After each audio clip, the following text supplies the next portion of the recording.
and take it to the house a few times. Look at Ron Dane. Ron Dane was about 245 pounds, about 6 foot tall, and you don't really see 245 pound running backs. And do you remember he had that 93-yard touchdown on a cutback? Oh my gosh, I'm trying to remember. This was close to the end of Mike Shanahan's reign as coach, you know. And then Tatum Bow. I think if they would have stuck with Tatum Bow was an awesome running back.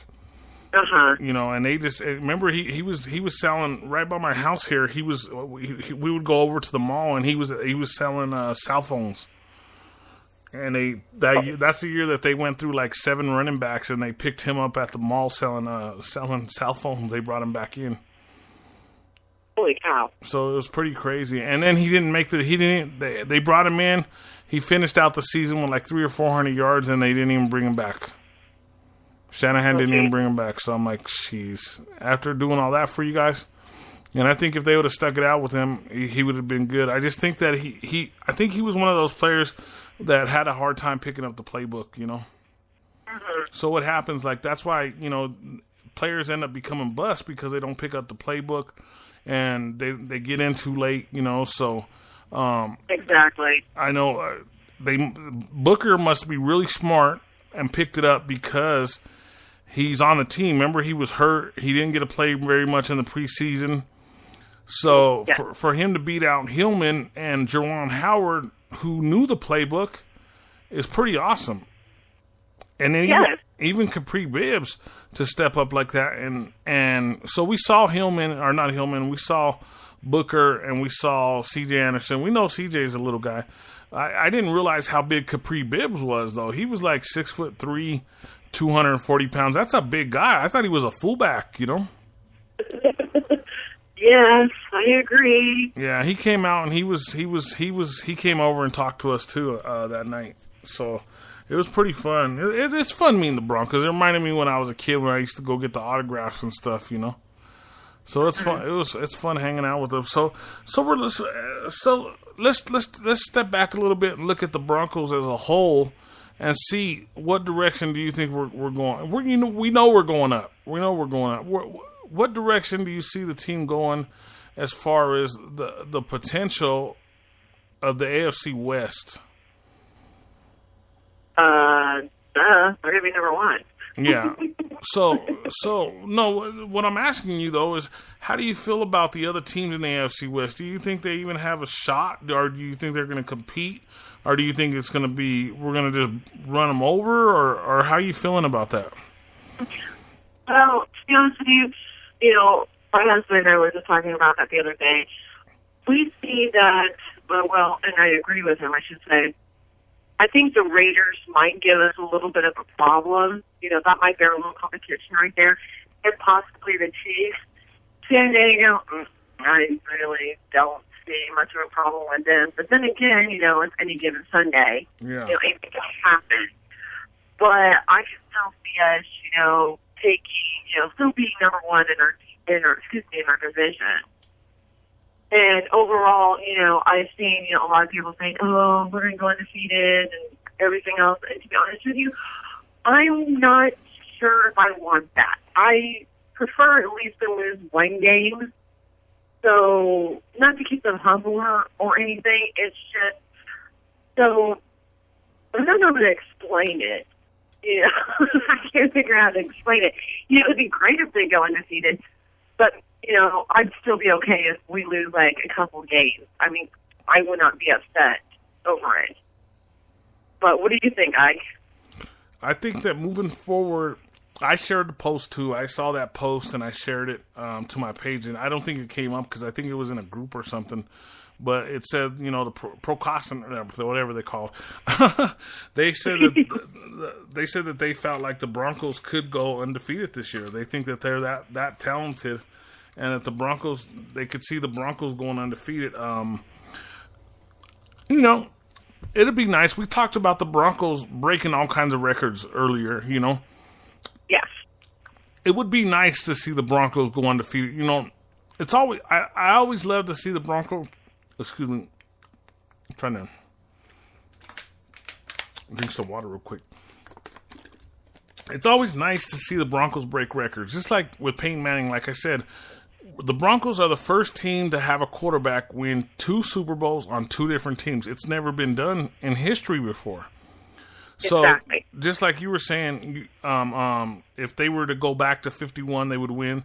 So they would be, I think, the second team to do that. So that's pretty cool. That's like breaking a record, you know, and that hasn't really been done since the 70s, you know. So right. it's going to be pretty cool to see. I really believe that it's going to happen. And like I said, like they say, it's always harder for the losing team to make it back to the Super Bowl than it is for the winning team. So that's why I see the Broncos moving forward and Carolina not going back to the Super Bowl. And I don't think they're going back either. I mean, right now their stats is not that pretty.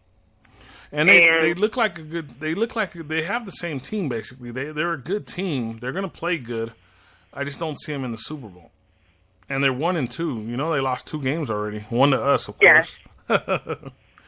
You were there, so you saw it in person. I was there. Yeah, you saw it in person. That's close and personal. Yeah, so you know what went on there. So yes, sir. So in person, rewatching the game, the Super Bowl game, where we kind of manhandled them. Rewatching that, I'm gonna take you back to the Carolina Bronco game. Watching that in person, did you feel like the Broncos were in control of that game, or do you feel like there was a time when the Broncos were not in control at all? I'll be honest with you, that game was a freaking nail biter. You know, there's a couple times I thought, I thought we were going to lose it. I mean, come on, 21-20, hello, only winning by 1 point. Yes, a win's a win.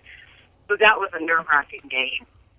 Yeah. They, first game of the season at home. I got to hang out with a lot of other Bronco fans. Don't get to do that much here in Kansas. And, I'm not kidding. There was a couple times I thought, there's no way we're going to be able to pull this game out. And we did. And I'll be honest with you, watching it in person was very awesome. It was overwhelming. I loved it. It was phenomenal, and that's something I always remember. I just don't want another game like that again. I think that's something I can handle another game like that. We were getting rowdy that night too. It was a rowdy time at the game. It was fun. I had an awesome time. Going. We were all wiped out. If you remember, we were all tired at the end, huh? Oh yeah. But went down. I got back to the hotel. We hit the hotel, and we were done. Yeah, so it was a fun time. So I still think, like I said, I don't see Carolina getting back. I see the Broncos getting back because they're more powerful. So I'm going to get into the rankings. I'm only going to talk about the top 2. In the ESPN poll, the Broncos moved up to number 1. The Patriots went to number 2. In the other poll, I had the name earlier, now I can't remember. The Broncos are number 2 and the Patriots are number 1. So, where do you see those? I know you're going to say the Broncos, but just step back for a second and look at the teams and tell me where you see it. I know. Look back. Don't look at it as a Bronco fan. Remember I said you got to kind of look at it as a podcaster now, as an analyst. So, I know. And like I said, that's hard for me to do because I am a diehard Broncos fan. But first I'll say I am actually shocked that they gave us the number 1 power ranking, but I truly am shocked. And, and I know I'm going to get a lot of grief for this, but New England, they actually should be number 1 overall. I mean, you have to, well, hear me out first. Okay. I'm like, no way. You have to consider Tom Brady now. He has one more game out before he comes back. And oh my gosh, I just lost. What was the backup name? Oh my gosh, I just lost it. Garoppolo. Yeah, Garoppolo came in. Yeah, he should not be out. And then the third string is in, and look what they did to the Houston Texans. I mean, seriously, look what they did. They pretty much slaughtered them. And they're not even letting us know this week if that third string quarterback is going to play. You know, because he tore a ligament in his thumb. Yeah, he did. Yeah, exactly. He did something to his thumb. So there's a possibility that Edelman might be the quarterback. You know, and you know, like I said, I know I'm going to get a lot of grief for saying that, but you have to. I'm not a big fan of New England. I'll admit that. But in overall aspect, you have to admit they are kind of like, whoa. They can do anything pretty much without Brady. You know, I mean, they're possibly going to have to put in Edelman. And I don't remember his position at the top of my head. You know, I know he plays on the offense.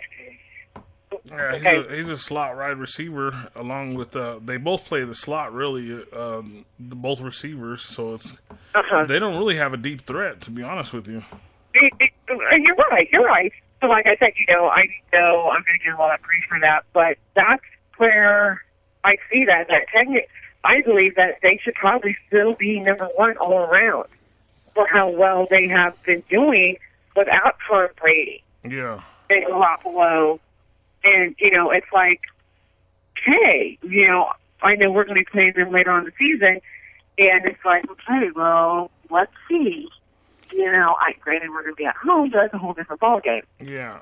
Well, I'm glad you're looking at it like as a sports announcer and not as just a fan, because I'm looking at it. Yeah. I'm saying that the Broncos are number one, but I'm not looking at it as a fan. I'm looking at it as a sports. And the reason I say this is because even when Brady comes back, that offense is not going to be able to handle the defense, the Denver Bronco defense. The defense is just too vicious. It's just too crazy. It's too physical, and I don't think that they're strong enough. Even if Gronk's at 100%, I really don't think that they're going to be strong enough to hang with us. And then now, with a better offense than we had last year when we played them, I don't see them as competition. I really don't. Well, and you know, and see, the reason why I say they are still going to be competition is because, you know, I'll go back and say what I said before. The Broncos are still on a learning. You know, they're still a learning team right now. I mean, we have a new quarterback, you know, that's still learning, you know, the plays and how the players work and everything else. So, but I do agree with you. Our defense, I mean, shoot, there is no way that New England is going to get through. I mean, they felt the beat down last season. They're going to feel it again. Yeah, so right now we're looking at let me see if it comes up. My phone is acting kind of weird right now. So, okay, so this is not the ESPN poll. This is the NFL poll. Okay, so in the NFL poll, the NFL Power Rankings, not the ESPN, they have the Broncos number 2. They have the Patriots number 1. They have the Vikings number 3. They have the Packers number 4. They have the Eagles number 5. They have the Steelers number 6. Seattle's number 7, and I think Seattle's going to take they're going to drop drastically because I don't see Russell Wilson coming back as soon as they say he is. And then you got the Ravens, who we will be seeing soon here, huh? And then you have the Cowboys at number 9, and then you have the Panthers ranked as the number 10 team. And this is odd. You have the Texans in front of the Chiefs. Well, see, you're on NFL, right? Yeah, I'm on the NFL, not the ESPN, but NFL rankings. And I have the ESPN up. Yeah. And they, of course, you know, they have us number 1 and New England number 2. And would you say the Texans are? The NFL report has them number 11. And see, the Texans on ESPN are number 16. The Chiefs are number 12. Okay. I'm on ESPN. And I got on this one they have the Chiefs at number 12. And where do they have the Panthers at on yours?